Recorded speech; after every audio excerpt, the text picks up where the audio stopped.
It's time.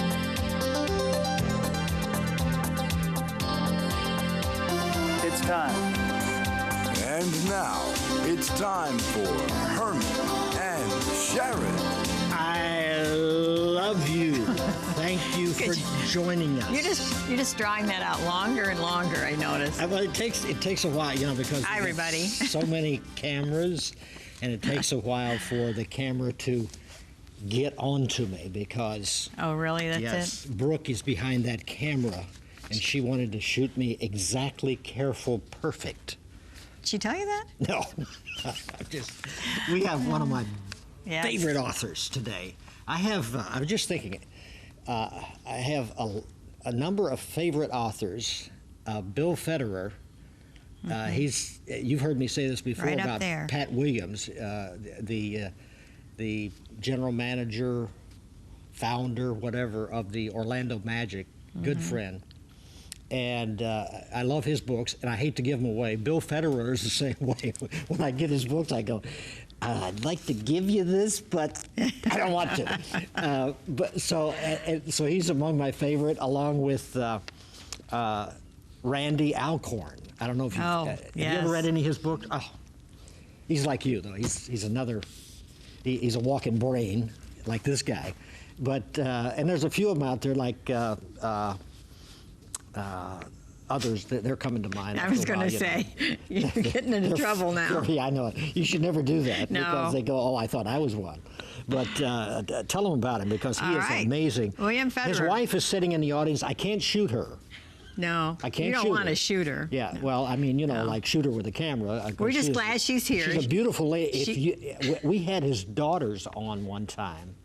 The two of them together make the most gorgeous kids you've ever seen in your life. It's amazing. They should, well, I was going to say they can't do anything about it. It's just the way God made them. Anyway, she was his chauffeur today. Yes. That's all she's going to do. Anyway, he's a nationally known speaker, which everybody knows, the president of America Search, Inc., a publishing company dedicated to researching America's noble heritage, which is what we're going to be talking about today, the true story of our heritage. Yes. He's also a former congressional candidate and has appeared on the hundreds of radio and television network interviews, and we've interviewed him. He was times, almost in Washington, D.C. as yeah, he would have been congressman. great. Oh, he's the kind you dream of having. The good in ones don't Congress. get there, do they? They just don't get there. It's amazing. It's amazing. I mean, it's almost satanic. But let's go over and talk to him because he's actually physically here. Yes. We're usually at NRB, Nashville, or someplace. But We're going to give you a long chance to talk. What an honor to have you. And last time I interviewed you, it was on this book here. Where could I shoot? Right there. That's fine. Just from this direction. Miracles. And this is his wife, Susie Federer. And she's sitting in the audience. Can't shoot her, though. Herman. Can't shoot her, but she's promised. I got this promise. Yes, you do. She will be on one of these days with William Federer, her only husband. And that's going to be a treat for me because I've been waiting for this. We almost talked to her by phone some time ago, and a person in her family got sick, so we had to. But I wanted to help Bill Federer, same guy, William, raise funds so that we can continue to print this. And I'm telling you, if you want to invest, because we're going to have his web and all the areas that you can contact him. And I just would love to be able to call on people with a lot of money. I'm talking about a lot of money, and say, you know what, I've got a name here. You need to give this guy $100,000, $50,000, $20,000 to help the project he has coming up. Trust me on it. You will be blessed if you do that. I'd love to be able to pick up a phone and just call people like that. And there are some people that can actually do that. They can pull that off. But I'm telling you, what you do is so phenomenal and so needed in America. Yes, it is. And so many people, Linda Opsel, my assistant, she knows this because I'll read books sometime and I'll go back upstairs and I'll go, you know, it was a great book, but I couldn't get the guy to talk. And besides that, I don't think he really knew, because I would bring up chapters and I don't think he really, and then I was starting to wonder halfway through the interview if he actually wrote the book. This guy is the most amazing mind you will ever encounter because he remembers details, dates, names, quotes. It's the kind of mind that everybody would dream of having, and God has blessed you. Give me a little excerpt on when you ran for Congress, because you got snafu'd. Well, I ran. First of all, it's great to be with you, Herman and Sharron, and we love the CTN network. And you're like family, so yeah. Well, I appreciate you guys so much. You're a tremendous inspiration to my wife and I. I want you to know that. Thank you. Thank you. And ran for Congress 3 times in Missouri, and it was against the House Minority Leader. And so this was the #1 person of the minority party. And we had the top 3 members of Congress come in and campaign for me. So Dennis Astor, Dick Armey, J.C. Watts. We had Chuck Norris do a radio commercial, and Ted Nugent as well, and Pat Boone's endorsement, and Art Linkletter. And we actually became the most expensive congressional race in Missouri history. And so my opponent spent $9 million, and we spent over $3 million. And the president's brother co-chaired my finance campaign, and came very close to getting in, but now they snafu'd you by. This is typical dirty politics. Well, yeah, we experienced what you read about, yes. Where, for example, I spent all day long in front of Guffey Elementary School shaking hands, and it was the largest precinct in that particular county. That night, they lost the box of ballots from Guffey Elementary School. And our volunteer was at the Board of Election in Jefferson County and said they can't find it. And it wouldn't have been that, significant if it was not me having spent 8 hours shaking hands. And so we caused a big stink, and they went to the basement, and sure enough, one person on a cart comes up with the ballots. And the law says that every box of ballot is to be in full view of election judge from both parties, yet everybody saw this one box came up uncounted with one person pushing it on a cart, and so there wasn't any security. And anyway, we experienced lots of things like that. But didn't they bring up something that was in your past that had nothing to do with the present? Well, we had all kinds of different things. Matter of fact, this very book, the candidate we were running against would do the opposition research and found out that some organization that was sort of like a militia group had this book, along with 300 other books, on their website. And we had the U.S. Air Force ordering copies of this book. We had the St. Louis County library system ordering this book. So Focus on the Family sold 100,000 copies of this book. But our opponent slid the book across the screen and said that Bill Federer even supplied books to the Montana militia. And of course, they'd air this every day on every radio and TV station. That's what they do. They do and that. Yeah. We had people stopping us on the street saying, "Tell us about this Montana militia." I said, "To be honest, we don't have a clue." It was. So that became the talk. Right. He spent millions of dollars airing it on every radio and TV station. Just to give you an example. Kind of like Romney, like he was killing somebody because of his health program. It was unbelievable. This was in the year 2000, and so it definitely gave us a taste of what it was like to run in national politics. But the commercial was in full color with my opponent shaking hands at a senior center and being with little kids, and then it turns to black and white, and they have me that they videotaped the debate, and they froze the frame with my eyelids half closed, so I looked sort of inebriated, and then they shoved this book across the screen, but before you could read the title, it says that Bill Federer supplies books to the Montana militia. And then it said, Bill Federer, too extreme for Missouri.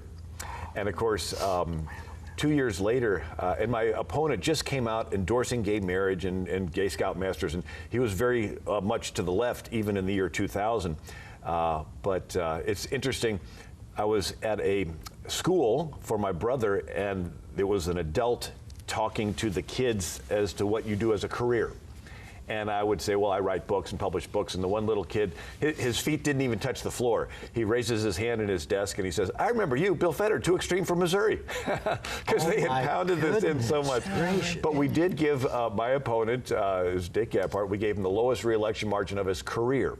And so even though he squeaked back in, the party members of his party voted him out of his position because he was supposed to be helping them, but he spent all his money against me. And so he was a 28-year incumbent with no position, so he drops out. So without the dirty politics, you conceivably could have won. Very, very conceivably. So, but wow. It was an experience. My daughter liked all the parades we were in, and it was a time where you definitely appreciate your family because they all pitched in. But it was after that I decided to write several of the other books that I wrote that became bestsellers. Another one I did right after that was my book on Islam. And people are saying, are you afraid of writing this book? I'm like, hey, I faced the #1 person of the opposing party. I'm not afraid of anybody, and I'm going to tell the truth. And so I went through the 1,400 years of the Islamic expansion. And Syria used to be Christian. Wow. It was evangelized by the Apostle Paul. Egypt was Christian, evangelized by Mark that wrote the Gospel. Jerusalem had been a Byzantine Christian city. And, of course, there used to be 250 Catholic dioceses along North Africa in the 7th century. So Morocco, Tunisia, Algiers, Libya, those used to be Christian. And then Turkey, what is today Turkey, used to be the Byzantine Christian Empire. So all 7 churches mentioned in the book of Revelation were all wiped out by the Muslims. And then finally they conquered Constantinople, which ended the land trade routes to get to India and China.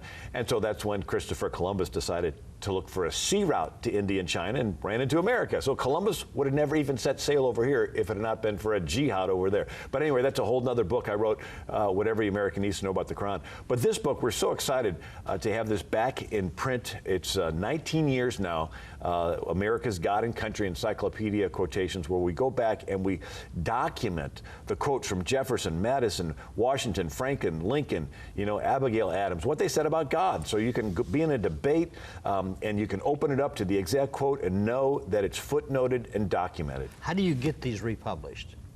A lot of money, right? Yeah, it's an 845-page book, and it's on extra thin paper, and it doesn't bleed through, so it's meant to last. And it's unique because of all the books that I've written. People will say, I use your book. Absolutely. And I do too. Instead of saying I read your book, it's I use your book. So it's the reason I hate to give them back because they are resources. Yeah. It's like a Bartlett's Book of Quotes, only of famous Americans. And so you can be doing a speech, or I've had innumerable students, even college students, even college professors come up to me and say, I've used your book in class. And I've gone back and used the end. I've had congressmen come to me and say that they've read out of the book on the floor of the U.S. Congress. Praise God. I've had judges use it in cases, even attorneys. For example, Matt Staver with the Liberty Counsel. Years ago, he asked me to go through all my research and come up with evidence of how the Ten Commandments influenced American law, because he was arguing before the Supreme Court on some cases where there were lawsuits to remove the Ten Commandments. Yeah. And so I would go through and find, in Pennsylvania in the early 1700s, they would have a law that no business was done on a Sunday because it was the Lord's Day. And so here, our federal government adopted that. There's no business done on a Sunday. Well, it goes back to the fact that it was the Lord's Day. But and even in New York in 1811, they had a law where you could not take God's name in vain. And the judge in a case called People versus Ruggles said, if we allowed people to take God's name in vain, then when they give testimony in a court and swear to tell the truth, whole truth, nothing but the truth, so help you God, if this person has been allowed to take God's name in vain, that oath is not a motivator. And so how can the judge actually trust that he is going to tell the truth? And so he said it pulls out the efficacy or the effectiveness of oaths in a court if we allow the country to take God's name in vain. And so it's interesting, but I put the research in, and so this book is a great resource to people to be able to defend our faith. Have you had anybody refute anything you put in this book, like saying that's not true? Or no, the fact is I put the 2 + 2 in there and let the reader do the =4 part. So I just put the quotes from Abigail Adams and Franklin and Lincoln and Jefferson, and I don't put any last chapter that says bring America back to God.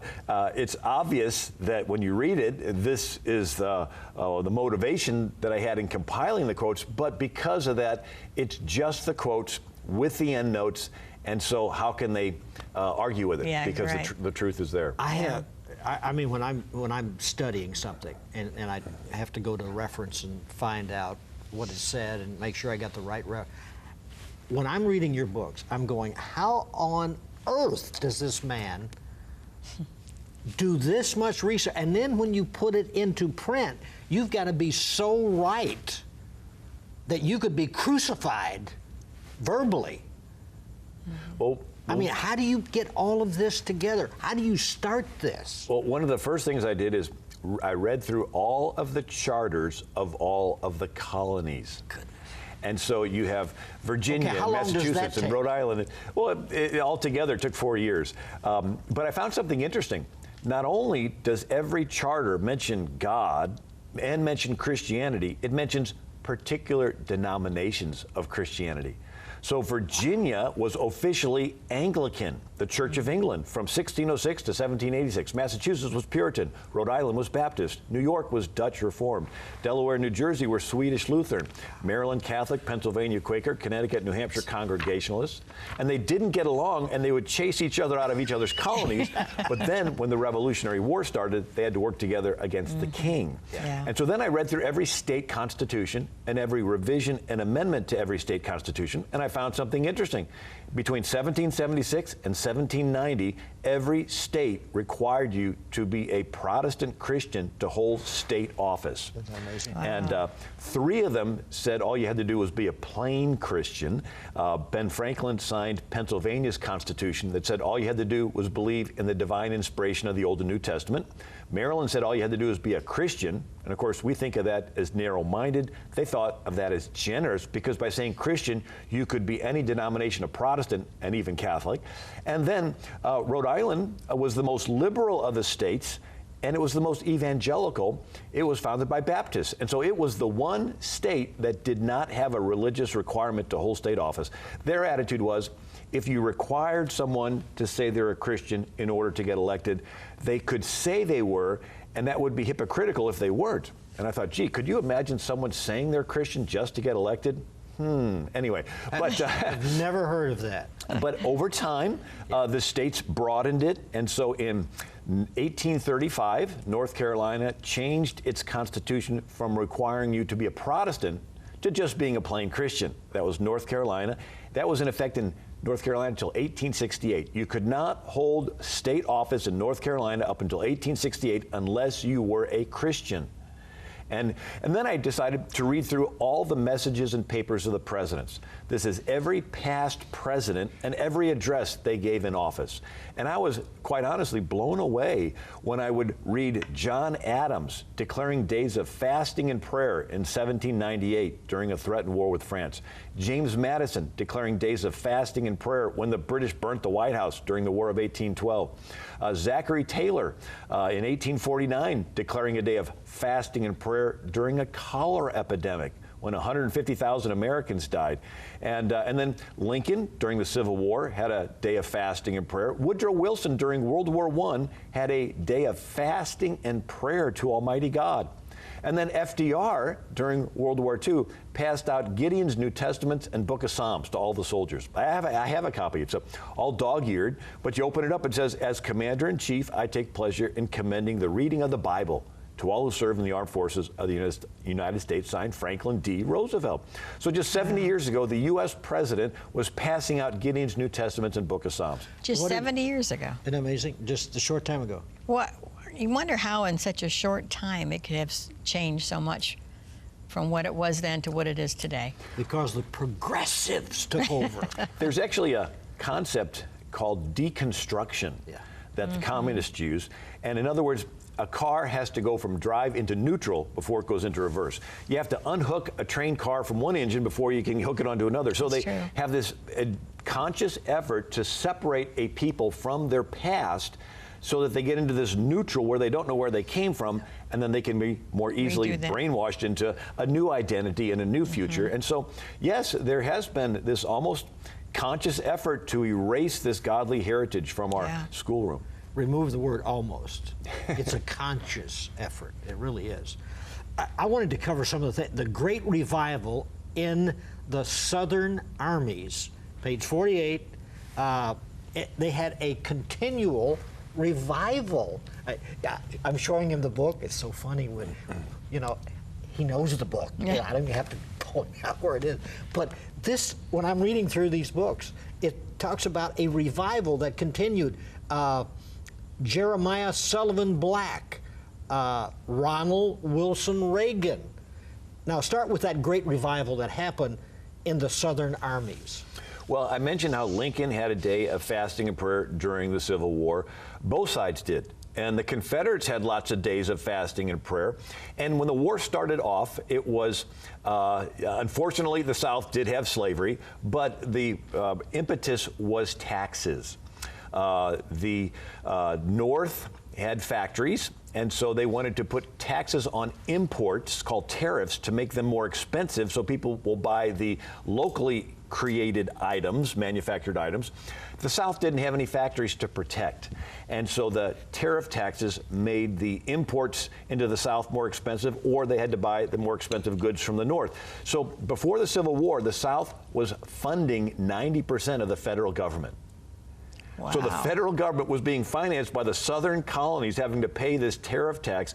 And so the North sent their troops down to South Carolina to force them to collect the tariffs. And South Carolina said, we're not going to collect the tariffs. Why should we have to fund the creation of these factories in the North? So that was the immediate impetus. Now, yes, unfortunately, the South did have slavery. And it wasn't until a few years into the war that Lincoln did issue the Emancipation Proclamation and took that issue and put it in the forefront. But the South, these were people that were godly people, by and large, and they had days of fasting and prayer. In a brief nutshell, the country was divided into 5 categories. The extreme North was called Radical Republican. They said, end slavery now. The moderate North, moderate Republican, said slavery's wrong, let's transition out of it. And then there was the practical neutral that said, we don't care about any moral slavery issue, we just care about money, taxes, tariffs, jobs. The moderate Democrat South said, slavery's wrong, but we have to live with it. It's been here for hundreds of years. Just treat your slaves nice. And then the extreme Democrat South that said, slavery's good. Let's expand it into the new territories coming into the Union, and let's pass a fugitive slave law so that the people in the North have to participate in capturing these escaped slaves and bringing them back. It's interesting, those 5 categories are the same today. You have the radical Republican North that says abortion's wrong, end it now. The moderates that say, let's transition out of it over time. And then the practical neutral people that say, I don't care about the abortion issue. I just care about jobs, taxes, tariffs, union jobs. And then the moderate Democrat South that says abortion's wrong, but we have to live with it, just have it be rare and few and safe. And then the extreme Democrat South that said abortion is good, let's expand it and force people through Obamacare to pay for it, even if their moral conscience is against it. Planned Parenthood. And so we see those same categories today. Mm-hmm. Wow. It's amazing. Amazing. It is. Jeremiah Sullivan Black, the United States Attorney General under James Buchanan. I mean, think of our Attorney General right now. And this guy, I mean, his, I think it's 57. Let me just turn there. It is just amazing the things that he said about God and how important it was to have a relationship with Jesus Christ. Mm-hmm. And where we are today. Yeah, it's amazing when not just him, but all of the different attorney generals. In the book, I gave a cross-section. So you have famous pioneers from Christopher Columbus to Jedediah, Smith to, the explorers. Marcus Whitman, who was a missionary to the Oregon-Washington area, a medical missionary. He started missions, and the president was going to barter away the Northwest Territory to Canada, to the British. And he goes 3,000 miles from Walla Walla, Washington, all the way to Washington, D.C., and gets that land included, and then leads the first Oregon Trail out there. So we cover missionaries, we cover astronauts. Frank Borman in Apollo 8 reads through the first 10 lines of the book of Genesis from the space module broadcast to the whole Earth. And of course, the ACLU had a fit over that. Yes. But so the book is a compilation from Shakespeare to Victor Hugo, and who wrote Les Miserables. And you get to see this acknowledgement of God and of Christianity across the spectrum, and how it's impacted Western civilization and how it's impacted America. You know what blew me away? Napoleon. The quotes from Napoleon. I mean, if I just read his words and said, what evangelist do you think said that? You would start, well, let me think. But I mean, his words are amazing. He believed in Jesus Christ. Right, toward the end of his life. Now, he conquered Europe and invaded Russia with 500,000 men, came back with 50,000 because the Russians burnt all their fields. Yep. And, anyway, he's banished to the island of Elba for a year. Then he escapes, and for his famous 100 days, and catapults toward the Battle of Waterloo, and finally he's defeated. And then he is put on the island of St. Helena in the South Atlantic. And there is no other land for 1,000 miles. And a British ship circles the island. And so here's Napoleon, and he requests a chaplain. And he gets a chaplain, and he reads through the New Testament, and there's all of these records of 3 different people that were there with him, where he's talking about how the gospel is a living book, and it conquers all those who oppose it. And he says, Caesar, Charlemagne, and myself created empires, and now they're gone. But Jesus Christ, he built an empire on love, and there are millions of men that are willing to die for him right now. And so yes, at the end of his life, Napoleon turns, and he greatly appreciates the scriptures, and there's pretty clear statements that he came to faith. I mean, I literally, and when you get your book, please, you need this. It's an encyclopedia. That's exactly what it is.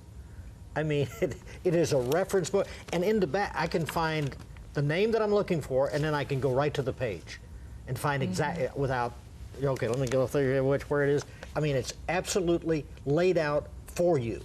And this is a cherished book that you will own and never, you might borrow it, let somebody borrow it, but you will say, I'm writing your name down on the date you took it, because I'm going to call you if you don't give it back to me within 2 weeks. But I mean, you need this copy. I'm telling you, I would not give them up at all. And when you get your copy, you'll understand exactly what I mean. But he has quotes in there that you will not believe. And you'll read them and reread them. I was going to bring up the one about William Rehnquist, what he said about Jesus Christ. And, Supreme Court Justice.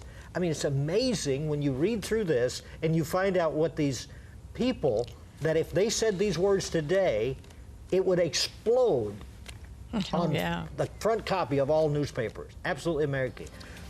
Jesus Christ is the answer to every need you may have. God bless you. Bye-bye.